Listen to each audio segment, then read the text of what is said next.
What is default? Default is the delay in payment of a debt. In case of Islamic banking and finance, all these debts are based on some trade-based activities. Someone, i.e. a bank, has sold an asset to a client on a credit basis, which has given rise to this debt. If there is a delay in payment of this debt, this would be known as default.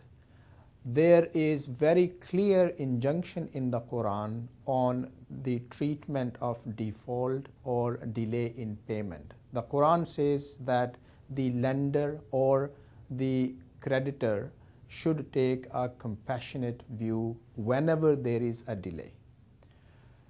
Given this thing, in Islamic banking and finance, there has always been a preference for not imposing any penalty in case of a default occurring. However, in practice, this has not been very helpful for Islamic banks.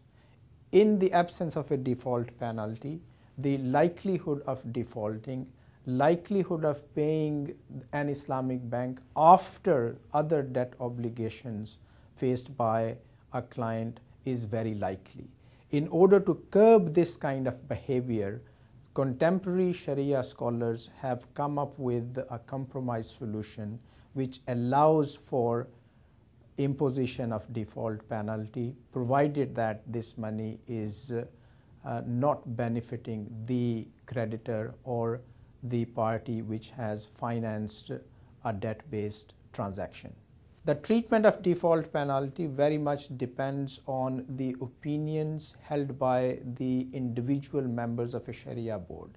In almost all cases, other than Malaysia, the central bank or the regulator has not been involved in the determination of default penalty.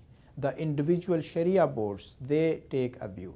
In the Middle East, the view is that the default penalty can be imposed and it should not be seen as harsher as compared to conventional banking and finance.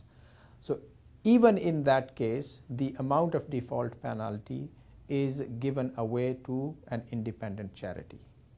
Sometimes people get confused. Okay, when I say that there is no default penalty in Islam or Islamic law, some economists may object to this. They think that this is unfair for the creditor. This may be seen as unfair to a lender in a conventional banking and finance framework, but when it comes to Islamic banking and finance, there is no concept of loan, i.e. interest-based loan. All the debt-based arrangements are based on a transaction, a sale and purchase transaction.